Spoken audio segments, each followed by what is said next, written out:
ಮಾನವ ಹಕ್ಕು ಉಲ್ಲಂಘನೆ ಪ್ರಕರಣದಲ್ಲಿ ಪದಚ್ಯುತ ಪ್ರಧಾನಿ ಶೇಖ್ ಹಸೀನಾ ಅವರನ್ನ ಬಾಂಗ್ಲಾದೇಶದ ಅಂತಾರಾಷ್ಟ್ರೀಯ ಅಪರಾಧ ನ್ಯಾಯಮಂಡಳಿ ದೋಷಿ ಎಂದು ತೀರ್ಪು ನೀಡಿದ್ದು ಅವರಿಗೆ ಗಲ್ಲು ಶಿಕ್ಷೆ ವಿಧಿಸಿ ಆದೇಶ ನೀಡಿದೆ.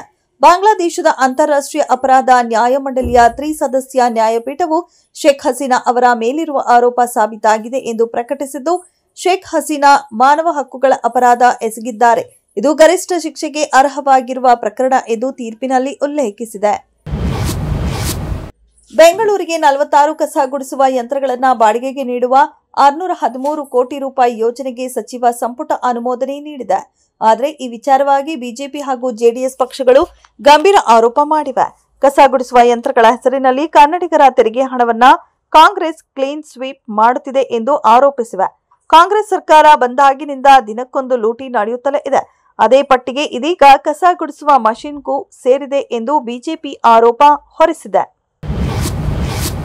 ಕಾಫಿ ಗೋಮಾಂಸದ ಬಳಿಕ ಇದೀಗ ಭಾರತದ ಚಹಾ ಪುಡಿ, ಕಾಳುಮೆಣಸು, ಲವಂಗ, ಚಕ್ಕೆ ಸೇರಿ 200ಕ್ಕೂ ಹೆಚ್ಚು ಆಹಾರ ಹಾಗೂ ಕೃಷಿ ಉತ್ಪನ್ನಗಳ ಮೇಲಿನ ಸುಂಕವನ್ನ ರದ್ದುಗೊಳಿಸುವುದಾಗಿ ಟ್ರಂಪ್ ಘೋಷಿಸಿದ್ದಾರೆ. ದರ ಏರಿಕೆ, ಜೀವನ ವೆಚ್ಚ ಹೆಚ್ಚಳದಿಂದಾಗಿ ಟ್ರಂಪ್ ವಿರುದ್ಧ ಅಮೆರಿಕನ್ನರು ತೀವ್ರ ಅಸಮಾಧಾನ ವ್ಯಕ್ತಪಡಿಸುತ್ತಿದ್ದು, ಇತ್ತೀಚಿನ ಚುನಾವಣಾ ಸೋಲಿನ ಬೆನ್ನಲ್ಲೇ ಟ್ರಂಪ್ ಈ ನಿರ್ಧಾರ ಕೈಗೊಂಡಿದ್ದಾರೆ. ಸಾಮಾಜಿಕ ಹೋರಾಟಗಾರ ಮಹೇಶ್ ಶೆಟ್ಟಿ ತಿಮ್ರೋಡಿ ವಿರುದ್ಧದ ಗಡೀಪಾರು ಆದೇಶವನ್ನು ಹೈಕೋರ್ಟ್ ರದ್ದುಗೊಳಿಸಿದೆ.